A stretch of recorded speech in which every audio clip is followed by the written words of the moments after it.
Hello students, welcome to our next video lecture, and in this short video we are only going to discuss about does cell wall or plasma membrane functions similar or not.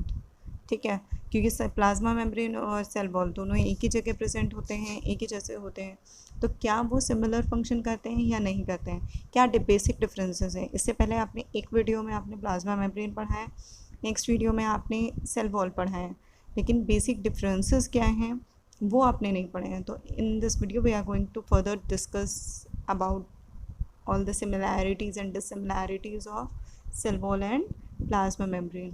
So in the case of cell wall, here the point is cell wall mentioned and here is plasma membrane. So cell wall we have already discussed. जो cell wall होती है वो किस में present होती है? Plants में. It occurs in plants, right? And plasma membrane, it occurs only in plant and it occurs only in plant and animal cell, while cell wall occurs in only plant cells, right? Plasma membrane both the cases में होती है, plant cell और animal cell दोनों में, लेकिन cell wall जो है वो एक में ही होगी। Cell wall lies outside, plasma membrane पहले होती है, जैसे lies on the outside of the animal cells and inside in the plant cell. अच्छा, इसमें आउटसाइड और इनसाइड का कंसेप्ट क्यों दिया गया है? क्योंकि एनिमल के केस में सेल वॉल होती ही नहीं है, ठीक है। एनिमल्स के केस में तो सेल वॉल होती ही नहीं है, ठीक।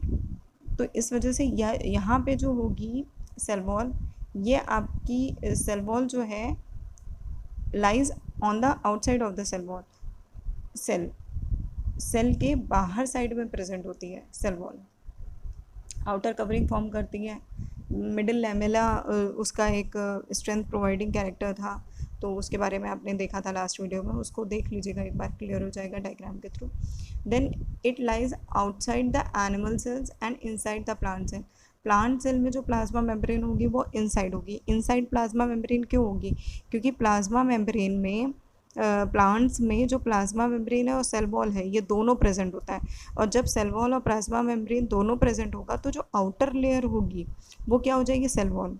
प्लाज्मा मेम्ब्रेन और सेल वॉल सिर्फ प्लांट्स के केस में प्रेजेंट होता है, एनिमल्स के केस में सिर्फ प्लाज्मा मेम्ब्रेन होगी, लेकिन प्लांट्स में सेल वॉल और प्लाज्मा मेम्ब्रेन दोनों प्रेजेंट होगी। तो इस केस में सेल वॉल आउटर साइड में रहेगी, कभी भी किसी भी केस में हो, चाहे वो प्लांट्स के केस में हो चाहे वो एनिमल्स के केस में हो, सेल वॉल ही आउटर कवरिंग होती है। After that plasma membrane comes, right. लेकिन जब एनिमल सेल्स के केस में सेल वॉल तो है ही नहीं, एब्सेंट है, तो इसलिए जो आउटर साइड है वो प्लाज्मा मेम्ब्रेन हो जाएगी, सबसे आउटसाइड में जो लेयर होगी वो प्लाज्मा मेम्ब्रेन होगी, लेकिन प्लांट्स के केस में इनसाइड होगी, राइट। सेल वॉल कैसी होती है? रिजिड और थिक होती है, क्योंकि वो शॉक प्रूफ होती है, स्ट्रेंथ प्रोवाइड करती है प्लांट्स को, और मैकेनिकल स्ट्रेंथ प्रोवाइड करती है, और काफ़ी सारे डैमेजेस से या पैथोजन से बचाती है। वेयर एज जो प्लाज्मा मेम्ब्रेन होती है वो काफ़ी फ्लैक्सिबल और थिन होती है। थिन इसीलिए होती है क्योंकि सेलेक्टिवली परमिएबल मेम्ब्रेन होती है, ठीक है। ये आपका जो है सेल वॉल, ये परमिएबल मेम्ब्रेन है। परमिएबल इसीलिए है क्योंकि देखिए, देखा था आपने, उसमें प्लाज्मोडेस्माटा प्रेजेंट थे, होल्स प्रेजेंट थे, उन्हीं होल्स के थ्रू तो पैसेज प्रोवाइड होगा, नहीं तो सेल में आए कोई भी सब्सटेंस की एंट्री है या एग्जिट है वो कैसे सर्कुलेट होगा, वो कैसे मेंटेन होगा। लेकिन प्लाज्मा मेम्ब्रेन है वो सेलेक्टिवली परमिएबल मेम्ब्रेन है, वो इनर लेयर है, उसको ये पता होना चाहिए कि हमें किस सब्सटेंस को एंट्री प्रोवाइड करनी है और किस सब्सटेंस को एग्जिट प्रोवाइड करनी है। इसलिए जो प्लाज्मा मेम्ब्रेन होती है वो सेलेक्टिवली परमिएबल मेम्ब्रेन होती है। सेल वॉल है, ये provides, it is form of cellulose, hemicellulose and pectin. ये हम ऑलरेडी डिस्कस कर चुके हैं। जो सेल वॉल है वो बनी होती है सेल्लोज, हेमीसेल्लोज एंड पैक्टिन की। ये मेनली इसीलिए बनी होती है क्योंकि जो सेलुलोज कंपोनेंट होता है ये बहुत हार्ड कंपोनेंट होता है, कॉम्प्लेक्स कंपोनेंट होता है, तो इसलिए इसका डाइजेशन ईजी नहीं होता है। इसका एक रीज़न आप ये भी समझ सकते हैं कि जब कोई काउज या बफेलोज होती हैं तो वो जब ग्रीन ग्रास को खा रही हैं, ग्रीन लीव्स या वेजिटेबल्स खा रही हैं, तो लीव्स को च्यू करने के लिए उन्हें कुछ टाइम चाहिए होता है। वो जो च्यू करती रहती हैं बैठ के, वो आराम से जब फ्री होते हैं तो वो उसको जो उनके माउथ में जो कंटेंट रहता है उसको वो च्यू करते रहते हैं। उसका रीज़न क्या होता है, उसमें सेल्यूलोज होता है और सेल्यूलोज जो है वो कॉम्प्लेक्स कंपाउंड है। तो इस कॉम्प्लेक्स सब्सटेंस को ब्रेक करने के लिए टाइम चाहिए, तो इसलिए उसको जब तक वो बहुत ज़्यादा क्रश करके च्यू नहीं कर देती हैं तब तक वो ब्रेक नहीं करता है। और जब तक वो ब्रेक नहीं होगा प्रॉपरली सेल्यूलोज हेमीसेल्यूलोज, तो उसका digestion is not easy for all the living organisms. Cellulose कोई भी कंज्यूम करे उसके लिए इसका डाइजेशन इजी नहीं होगा, राइट। इसीलिए जो पत्ते वाली सब्जियां होती हैं उनका डाइजेशन भी इजी नहीं होता है। There is some sort of indigestion caused due to all the leafy vegetables, right? So cellulose is a hard substance. It provides a structural strength to the plants, and that's why it is present in the plant cells. Plant cell wall is made up of cellulose, hemicellulose, and pectin. Whereas in case of plasma membrane, I have already taught the structure, as well as I have already discussed that it is made up of lipids, phospholipids, heads and tail portion we have already discussed, proteins, integral protein as well as peripheral protein I have already discussed. So the membrane, that is plasma membrane, is made up of lipids and proteins, right, with a small number of carbohydrates. और उसमें कुछ carbohydrates हैं जैसे monosaccharides या oligosaccharide units थी जो energy providing units थी, उनका एक बेसिक कंपोनेंट की तरह ऐड करते हैं। ये particular thing we have already discussed in the case of plasma membrane, correct. Last point here comes, it provides the protection and strength to the cell. जो cell wall है वो protection और strength provide करने का काम करती है cell का। सेल वॉल प्लांट्स या फंजाई या बैक्टीरिया, सेल वॉल जो प्लांट्स की सेल वॉल हो, चाहे बैक्टीरिया या फंगल सेल वॉल हो, या hypotonic solution, external media, hypotonic solution, इनसे भी प्रोटेक्शन प्रोवाइड करती है। जैसे कि वाटर अगर बहुत ज़्यादा सेल के अंदर आ गया तो सेल बर्स्ट ना हो जाए, इसके थ्रू भी प्रोटेक्शन प्रोवाइड करने का काम करेगी। जैसे कि ज़्यादा सेल अगर स्वेल कर गई तो वो बर्स्ट हो सकती है। तो सेल वॉल जो है वो प्रेशर ग्रेडियंट प्रोवाइड करने का काम करता है।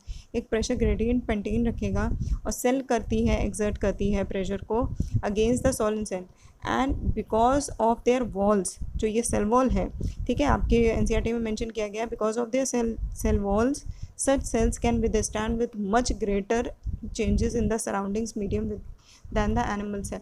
और सेल वॉल प्रेजेंट होने के कारण जो प्लांट सेल्स होती हैं वो ज़्यादा स्ट्रॉन्गर होती हैं, ज़्यादा स्ट्रेंथन होती हैं as compare to the animal sales.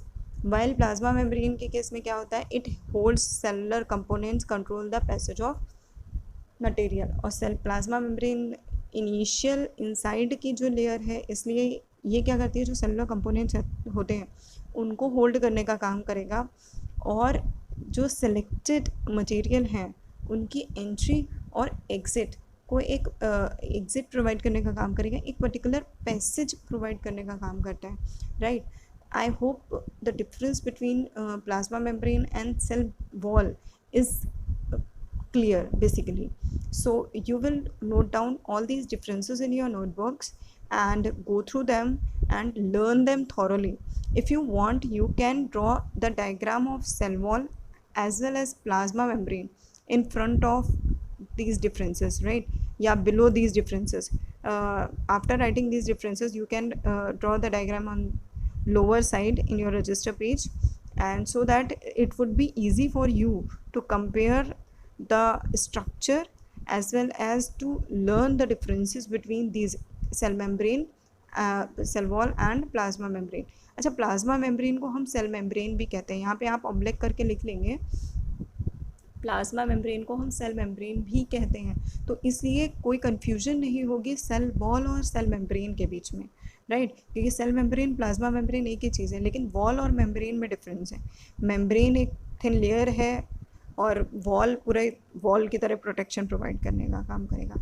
I hope these differences are clear to you, and in further video we will be discussing, in next video we will be discussing about nucleus, what is nucleus and what is the structure of nucleus. Kindly go through this video and then move on to the next video that will be comprising of nucleus and what is its basic structure. Thank you students. If you have any query, you can ask in the comment section, okay, and go through that particular difference, and do draw the diagrams. You can take the help of your book, other reference books, as well as you can take the help of internet to give it a reference, right? But do practice it. Okay, thank you, students.